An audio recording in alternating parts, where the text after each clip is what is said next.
What's up, B Squad? It is your boy JB, and I am here today with a review for Family Reunion Love and Hip Hop Edition, Season number 3, Episode number 5. The episode was titled Under Pressure, you guys. So, let's get into the episode, shall we? Before we get into it, if you guys are watching this video or any other video on the channel and aren't subscribed, do me a solid favor. Subscribe to the channel, turn your post notifications on, share the video, you guys. And with that out of the way, without further ado, let's discuss Family Reunion Love and Hip Hop Edition. They say that, but then in the title it says VH1 Family Reunion. Y'all know what it is. Let's get into it, shall we? So this episode, we pick up with the producers telling Carly, Spice, and Estelita that they have to go, right? You guys remember Spice went to Kingston to pass out the vouchers. Now, the vouchers, can somebody confirm for me in the comment section, were the vouchers for, because I think I heard her at one point say the vouchers were for books, right? Why not? I mean, you know, you give what you can, right? You give what you can. So vouchers, I would have said give them vouchers for books, for school supplies, whatever they need to for the kids to go back to school. But hey, I'm still gonna commend Spice for what she's doing right. So then we move back over and we see the other group. They still playing soccer, and KK let us know, bitch, I don't know nothing about no damn soccer. But you know, they're having a good time, right? No arguing, no fighting, and we just having a good damn time. So then Nancy, she came and joined them, right? So the one thing that I will say for VH1 when it comes to Jim and Chrissy, please, for the love of God, stop showing when Chrissy proposed to Jim. That was embarrassing. And I cringe every time I see that scene. And I still don't understand, I know they showed the clip where Nancy was like, that Chrissy should have came to me and, talked to me. Oh God, we're gonna talk about Jim, Chrissy, and Nancy in just a few minutes, right? So somebody, I think it was Tierra Marie or somebody asked Chrissy, like, so when you and Nancy see each other, do you guys like speak or talk? She was like, I was like, is that bad that you guys literally don't even, you just go past each other? And I know that there's gotta be, I know there has to be like something, heavy on Jimmy to know that the woman that he loves and he's been with for 18 years or so, 18 years or more, that her and his mom can't get along with each other, right? But like I said, we'll discuss Nancy in just a few minutes about how I feel about Nancy, right? Actually, we can go ahead and talk about it now. So I said this on Twitter Monday night when the episode was on, that with Jimmy and Nancy, the relationship gives very much incestuous, right? I'm not saying that there's anything and I'm not saying that there's been incest there, but it gives that vibe. But then when I tweeted that, I was like, I was praying to myself. I was like, please, for the love of God, don't let nobody tweet to me what Jimmy said. And 5 minutes later, somebody tweeted me and said, well, you remember he said in the interview that his mom taught him how to kiss. I was like, I really was trying not to remember that. I was trying to block that out of my memory, that Jimmy did that damn interview and said that Nancy taught him how to kiss. That's about as bad as, what's her name? Jada Pinkett saying that her grandmother taught her how to masturbate. Like, some things, keep it to yourself. That kind of stuff, it just sounds really nasty when you say it out loud, right?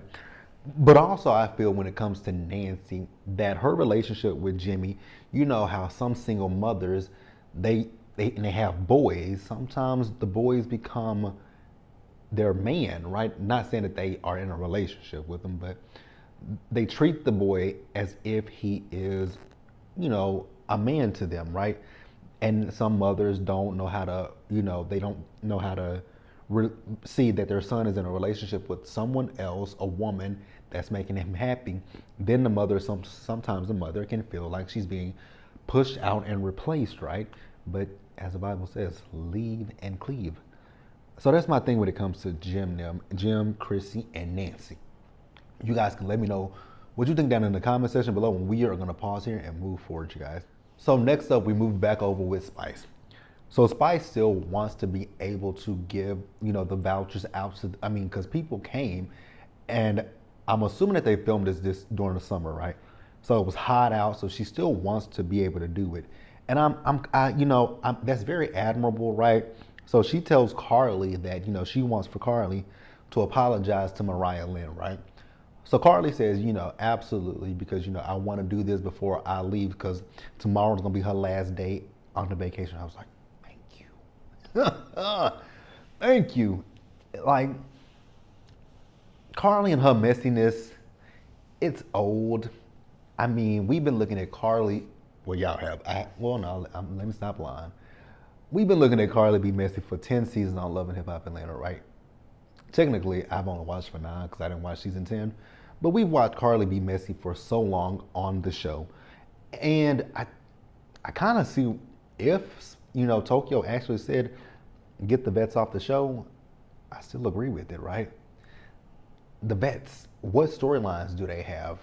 Like from Love and Hip Hop Atlanta, the veterans of Love and Hip Hop Atlanta. Actually, when we think about it, there's very few left on Love and Hip Hop Atlanta, right? Scrappy, Mama D, Carly, and let's just even go from season 1 with the main credits. The only people that are there from the main credits from season 1, Carly and Rashida. If we go from the main cast from season 1 in the credits, Carly and Rashida are the only 2 left. K. Michelle is gone. Mimi gone, but I know she came back this past season, but she wasn't full time. Stevie J, well, he wasn't in the main credits season 1. But Carly, Jocelyn, Rashida, Erica Dixon, Mimi Faust. Did I miss somebody? It was Jocelyn, Carly, Rashida, Mimi, Erica. I think that was it. I think that was it for season 1, right? But the veterans that we have left now is like just main characters: Scrappy, Mama D, Rashida, Kirk, Carly. And I think that's it, because Jock isn't a main cast. Jock wasn't a veteran from season 1. Spice, you damn straight a veteran. So Spice is not a veteran. Shekinah is not a veteran. Yandy is not a veteran. I know Richie Dean, I know Rubbin Pennies, he made an appearance on Love and Hip Hop Atlanta. He's a veteran, but he's a veteran from New York. So, and let's be real, some of these veteran storylines have been washed up for years. They just do anything, AKA Carly, to stay on this show. So we move back over, so we see Chrissy. So Chrissy and Nancy, they're finally talking, right? And I'm gonna be honest with you guys. So when it comes down to Nancy and Chrissy, I'm not gonna sit here and 100% say, oh, Nancy was the one that was always at fault for her relationship with Chrissy. It takes 2 people, right? Yes, Nancy may be a whole lot to deal with, right? And I'm not gonna sit here and say that Chrissy could have sat down and had a conversation with Nancy, right? But you are continuing the beat. You're continuing whatever the issue is, right? Why not just say to, Nancy years ago, like, Nancy, what the fuck is the issue, right? Now, I will tell you guys, as much as I do love Nancy, season 2, Nancy pissed me off, right? And the reason why Nancy pissed me off is because I felt as if Nancy, she found a common friend in Yandy, who at the time, her and Chrissy were not having the best relationship. And I felt like, because especially at that time when Yandy was butting her nose into the situation, try to give her, did she give her that book on how to be a good daughter-in-law? I'm like, Yandy inserted herself in a lot of stuff, right? And Nancy didn't tell her, like, yes, you called Jimmy and Jewels them your brothers, right? But this ain't got nothing to do with you. Stay out of it. And I think that was the issue for Chrissy as well, right? And then, Chrissy said to Nancy, like, in the beginning of the relationship, you always defended me. So where did things change at, right? And then Chris says, the most painful thing for me was when Jimmy came into my life, my mother had just passed away, and I thought that you would be there for me, right? And I love the fact that at this point, Nancy was able to say, I apologize to Chrissy. And I genuinely do believe that Nancy sincerely meant that apology. I do believe that, you guys. Let me know what you guys thought about it. I hope that at this point, Jimmy, Chrissy, and Nancy, they can all just let the past be the past. And I also feel like with Nancy, excuse me, y'all. I feel like with Nancy, I think Nancy is starting to look at her life, and I'm thinking she's looking at her immortality. I think that's what Nancy's starting to look at, is her immortality. It's like, I'm up here, and because Nancy is 62 years old. She looks damn good for 62, right? Look damn good for 62. And I think that's what it is for Nancy. I think Nancy's just starting to come to terms with, I'm getting older. I want to have a better relationship with my son. I don't want to go to my grave with any lingering issues between me and Jimmy and me and Chrissy. So I think that's really where Nancy is coming to. But let's pause here, you guys, and move forward. Next up, you guys, let's talk about Amada and MJ. I couldn't care less, to be quite honest with you guys, about Amada and MJ.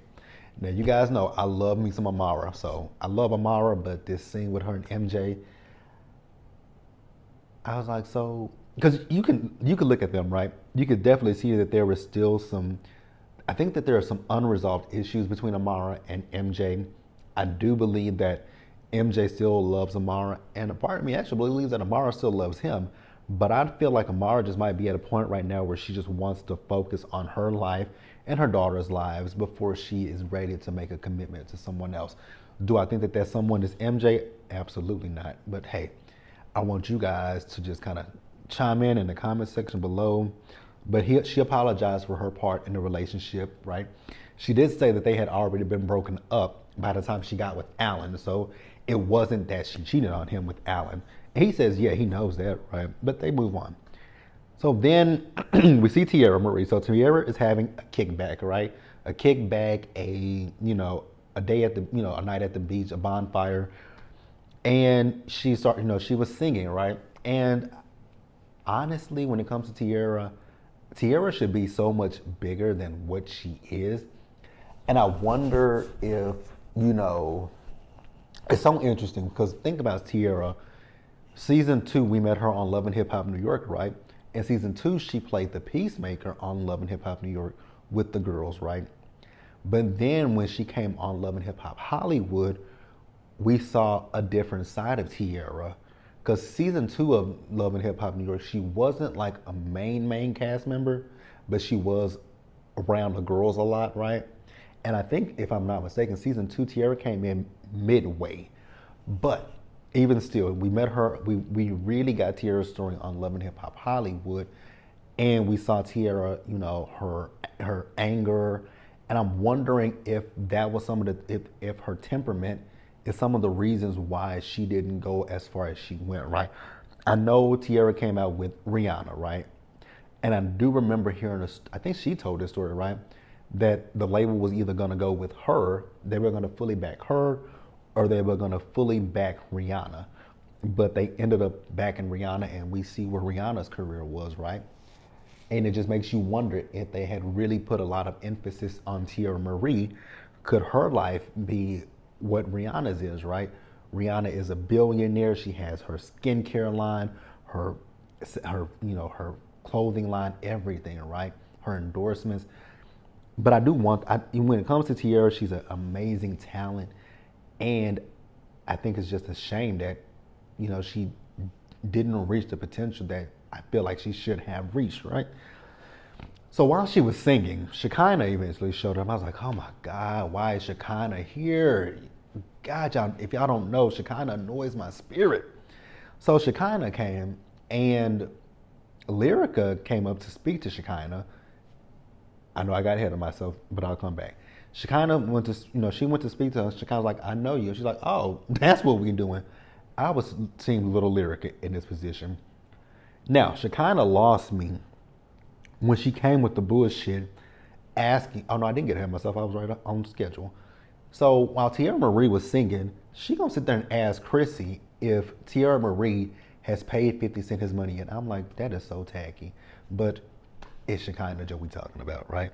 Baby, Chrissy wasn't feeling it, and I'm here for it. And Chrissy told Tierra, like, you know, after this week, you and me, I need to talk to you, right? So Tierra gave MJ the mic. He asked Amara to come up, and he started singing. I was like, oh my God, he is hung up on her, right? So, Jen and Phresher, I don't understand her. She said they've been engaged for 16 years. How y'all been engaged for 16 years? Because if I'm not mistaken, I do believe that you and Phresher are around my age. I think that she and Phresher are my age or a little bit younger than me. Because they're not, Phresher and Jen are not that old. I think they're in their 30s. Early 30s or late 20s. Y'all been engaged for 16 years. I'm going to talk about that in just a minute because she's a damn fool. Let's pause here and wrap up the episode, right? So, you guys, so Shekinah had a conversation with Tierra Marie and with Nikki Baby, right? And she was basically telling Tierra that, you know, yeah, definitely don't give up on your music. And I'm like, says the woman who just asked her, who was just asking if she paid 50 Cent and you weren't really listening to her singing. But okay, girlfriend, set yourself off, right? So then she brings up 50 Cent and Tierra says 50 Cent will get the money when she got the money. I was like, amen, Tierra. I love it. I absolutely love it, right? And I'm gonna tell you, because people have argued with me in the Shade Room's comments about Tierra Marie not paying 50 Cent. Turnabout is fair play when it comes to 50. Like, let's not forget the fact that 50 Cent did what he did to Rick Ross's baby mama. She took him to court. She won the court case. He was awarded to pay her money. What did 50 Cent do? He went and filed bankruptcy, right? Do y'all remember when 50 filed bankruptcy because Rick Ross's baby mama won that case against him? Okay, that's what Tierra Marie is giving 50 Cent the same energy he gave to Rick Ross's baby mama, and I feel absolutely nothing about it. Kudos to you, TT. Kudos to you, TT. I mean, let's keep it real. 50 Cent is an asshole, and I don't really give a I don't care. I couldn't care less. Couldn't care less, right? So then we find out the issue with, well, it's a one-sided issue with Shekinah and Little Lyrica. So Little Lyrica had a song that she asked for Shekinah to promote for her, and Shekinah said that she promoted it for her. But then Shekinah said she went to Little Lyrica's Instagram page and it said to follow back. Shekinah, you do realize that when someone follows you and you go back to their page and it says follow back, that means you don't follow them, and Instagram or Twitter is suggesting that maybe you follow them back. It doesn't mean that she unfollowed you. It means she follows you and you don't follow her. So you got to beef with this girl for no damn reason. Stupid. Let's wrap this episode up with Phresher and Jen, you guys. Phresher and Jen. They went back to their room, right? And Jen is asking Phresher about them getting married, right? And I don't really like Phresher like that. But in this particular moment, I was on the Phresher side, right? So Phresher said, you know, how about we go to, when you're ready to go to City Hall, we can get married. Mind you, Jen just told us earlier in the episode that they've been engaged for 16 years, right? And you just asked your man, when are y'all getting married, right? So your response to him is, I'm not a, you know, before that, she asked him to set a date, he said City Hall. She got pissed off, right? Her argument was stupid as fuck, talking about only broke people go to City Hall. Well, according to your man, you's a broke person, so take your broke ass down to City Hall. He said you ain't working 10 years. And he don't want to, and Phresher doesn't want to spend $250,000 on a wedding. I was like, that makes a lot of sense, right? So she told him, she's not a City Hall bitch. And I was like, well, you're not a married bitch either. Your word is not mine. You're not a married bitch. So she says that is broke people behavior to go to City Hall. I was like, girl, Tell me which one do you really want? Because it doesn't really sound like you want a marriage to your man, because your man just literally told you, like, if we're getting married, let's go down to City Hall and make it official. You ain't no City Hall bitch, but again, you not a married bitch either. You's a unwed bitch. Just being honest with you. Again, her words. I'm not calling her a bitch. She said it out of her mouth that she's not a City Hall bitch. I'm just letting her know she's an unwed bitch too. I'm not calling her a bitch. I'm just telling her what she really is. An unwed bitch. You might not be a City Hall bitch, but you're definitely an unwed bitch. You a bitch that's living in sin. You a bitch that's shacked up. What else? So the question is, what do you want? Because it sounds like to me you just want the lavish wedding to show people. Because if you really, really, really want to marry this man, you wouldn't have an issue with going down to City Hall, because when you go down to City Hall and you say I do, you're married. Girl, you ain't looking to get married to this man. You just want a big lavish, you just want a party. Just say that. But I'm with Phresher. It doesn't make sense to have a $250,000 wedding, especially when you ain't fucking working. So he gonna be the one that's footing the bill. No, girl. Live within your means. And that $250,000 wedding ain't within your means. Just saying. But that's all I got for you guys. Let me know what you guys thought about the episode in the comments below. Subscribe to the channel. Turn your post notifications on. Share the video, you guys. And until the next time, stay safe out there. Take care of yourselves, you guys. Wash your hands. Be blessed. And I'll catch you guys in the next one. Bye, guys.